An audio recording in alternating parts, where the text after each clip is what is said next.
ছদ্মবেশ নিয়ে সংযুক্তার কালো টাকার সন্ধান খুঁজে বার করছে পারুল। সম্পূর্ণ জানতে ভিডিওটিতে একটি লাইক করে দেখতে থাকো।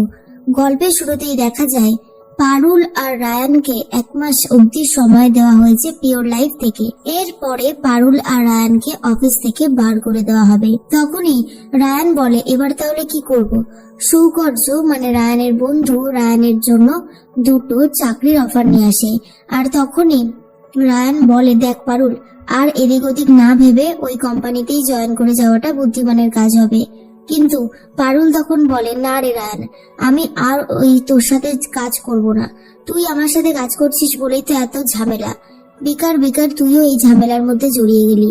না, আমি আর তোর সাথে কিছুতেই কাজ করতে রাজি হব না। এর মধ্যেই তখনই চলে এসেছে সেই অনিরুদ্ধ স্যার। পারুল আর রায়ানকে ডাকে। তখনই পারুল বলে, আবার কেন এসেছে এখানে? অপমান করবে বলে? রায়ান তখন বলে, কি ব্যাপার বলুন তো, আপনি এত রাতে আমাদের পিছন পিছন? তখনই অনিরুদ্ধ বলে, দাঁড়াও, তোমাদের সাথে আমার কিছু কথা আছে। তোমরা ভাবছো যে আমি তোমাদেরকে হেল্প করতে আসিনি, তোমাদেরকে আরো খারাপ করতে এসেছি, কিন্তু না, আসলেই চেয়ারম্যান স্যার আমাকে পাঠিয়েছে তোমাকে সাহায্য করবার জন্য। আর এটা শোনার পরেই রায়ান কিছুতেই বিশ্বাস করতে চায় না, আর বলে, এটা নিশ্চয়ই আপনার নতুন কোনো পরিকল্পনা, তাই তো? সংযুক্তা ম্যাডাম আপনাকে পাঠিয়েছে।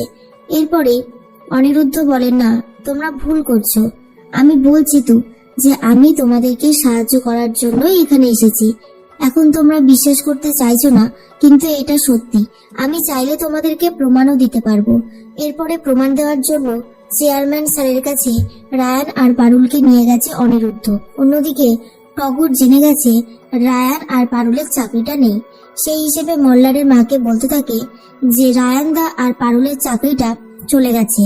আর এটা শোনার পরে তখনই মৌসুমী বলে, এটা হতে পারে না, এটা কিছুতেই হতে পারে না যে রায়ানের চাকরি চলে গেছে। তুমি মিথ্যে কথা বলছো। টগর তখন বলে, আমি কোনো মিথ্যেই বলছি না, যা বলছি তা একদম ঠিক কথাই বলেছি। সে আপনি বিশ্বাস করবেন কি করবেন না সেটা সম্পূর্ণ আপনার ব্যাপার। ঠিক তখনই টগর বলে, মল্লারের চাকরিটা আছে, এটাই ভালো কথা।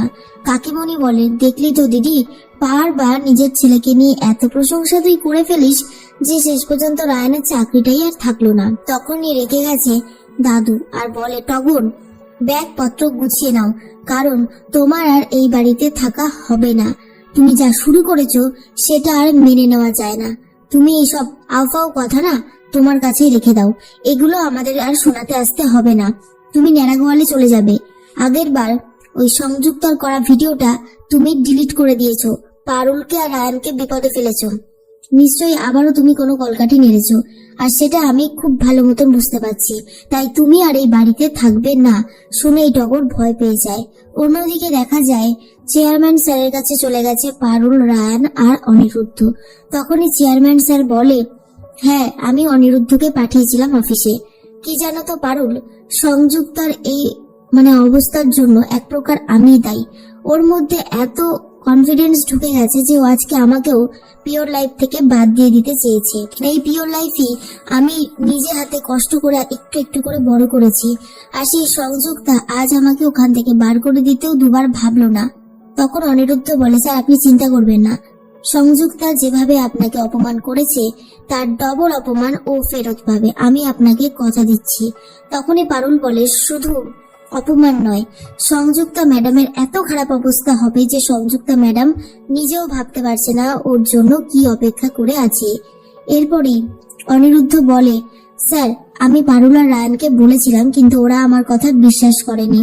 ওরা ভেবেছে আমি সংযুক্তার সাথে প্ল্যান করে ওদেরকে আবার অপদস্থ করতে চেয়েছি। তখন চেয়ারম্যান স্যার বলে, না পারুল, অনিরুদ্ধকে আমি নিজের হাতে গড়ে পিটে নিয়েছি, ও খুব ভালো মানুষ, ও তোমাদেরকে সাহায্য করবে। তোমরা পারবে, এই 1 মাসের মধ্যেই যা করার করতে হবে। ওই সংযুক্তাকে পিওর লাইফ থেকে আগে বাদ দিতে হবে। পারুল বলে, চিন্তা করবেন না, যেমন যেমন আপনি বলছেন ঠিক তেমন তেমনই হবে। এরপরে অনিরুদ্ধ বলে, আশেপাশে কি কোনো কফি শপ আছে যেখানে আমরা কফি খেতে খেতে একটু আলাপ আলোচনা করতে পারি? তখনই পারুল আর রায়ান বলে, হ্যাঁ আছে তো। এরপর একটা কফি শপে বসে পারুল আর রায়ান আর অনিরুদ্ধ 3 জন মিলে গল্প করতে থাকে। রায়ান তখন বলে, এই লোকটাকে দেখে খুব একটা সুবিধার মনে হচ্ছে না, আমাকে তো পাত্তাই দিচ্ছে না, সব সময় পারুল আর পারুল। এরপরে অনিরুদ্ধ বলে, পারুল, সংযুক্তা যা টাকার স্যালারি পায় তার থেকে অনেক বেশি টাকাই ও খরচা করে ফেলে, কিন্তু আমার মনে হয় কোনো একটা গন্ডগোল আছে, ওর কোনো 2 নম্বরই বিজনেস আছে, না হলে এটা করা ইম্পসিবল একটা ব্যাপার। তখনই পারুল বলে, কি বলছেন কি স্যার? অনিরুদ্ধ বলে, আমি নিশ্চিত ও আমাদের মতো নয়, আমরা একটা বাধা ধরা মাইনেতে ফিক্সড, কিন্তু ও কথায় কথায় লন্ডন চলে যায়, ফ্রান্স চলে যায়, আমরা তো যেতে পারি না, আমরা তো বাঙালির দীপুতাতেই আটকে গেছি। ও এই দেশের মধ্যে কোথাও গেলে 5 স্টার হোটেল ছাড়া থাকে না। তখনই এসব সম্ভব যখন কারোর কাছে অগন্তি টাকা পয়সা থাকে। তাই বলছি, আমরা যদি ভালো করে খোঁজ খবর লাগাই তো জানতে পারবো ওর 2 নম্বরই বিজনেস কিছু আছেই আছে। এরপর পারুল বলে, ঠিক আছে, আপনি যে কথাটা বললেন সেটা আমি খুঁজে বার করার চেষ্টা করব। রায়ান তখন বলে, কিন্তু এটা তো পুরোটাই একটা প্রেডিকশন, তাই না স্যার? অনিরুদ্ধ বলে, হ্যাঁ প্রেডিকশন, কিন্তু আমি জানি এটাই রয়েছে। পারুল, আমি অফিস থেকে তোমাকে কোনো সাহায্য করতে পারবো না। তখন পারুল বলে, 2 নম্বরই বিজনেসের টাকা পয়সা সংযুক্তা ম্যাডাম নিশ্চয়ই তার বাড়িতেই কোথাও একটা রেখেছে, তো বাড়িতে ঢোকা আমার পক্ষে কোনো একটা সহজ কঠিন ব্যাপার নয়, সহজই। অনিরুদ্ধ বলে, আজকেই 3 দিনের জন্য মুম্বাই যাচ্ছে সংযুক্তা, তারপরেই তুমি একটু চেষ্টা করে দেখতে পারো। তখনই পারুল বলে, কালকে তো হবেই না, কালকে তো মকর সংক্রান্তি, আমাদের বাড়িতে পিঠে পুলির অনেক বড় আয়োজন হয়। আর ঠিক তখনই অনিরুদ্ধ বলে, পিঠে পুলি? এই তোমরা কি কি পিঠে পুলি বানাবে? জানো আমার বাড়িতে কেউ নেই, কিন্তু যখন মা বেঁচে ছিল তখন পিঠে পুলি কত রকমের বানাতো। এরপর পারুল বলে, আপনি আসুন না আমাদের বাড়িতে। রায়ান পাত্তাই পায় না, রায়ান চুপচাপ বসে বসে ভাবছে, এই অনিরুদ্ধ কি পারুলকে ঘায়েল করার চেষ্টা করছে নাকি? বুঝতে পারছি না, আমি ওর স্বামী, হ্যাঁ, আমি এত বড় মানুষটা এখানে বসে আছি আর আমার দিকে নজর পর্যন্ত দিচ্ছে না। এরপর পারুল বলে, স্যার আপনি কালকে আসুন আমাদের বাড়িতে, দেখবেন আমাদের বাড়িতে কত বড় জয়েন্ট ফ্যামিলি, আপনার খুব ভালো লাগবে। তখনই অনিরুদ্ধ বলে, ঠিক আছে, তুমি যখন ইনভাইট করলে তবে আমি নিশ্চয়ই যাব। এরপরে রায়ান বলে, ঠিক আছে, আজ তাহলে আমরা আসি।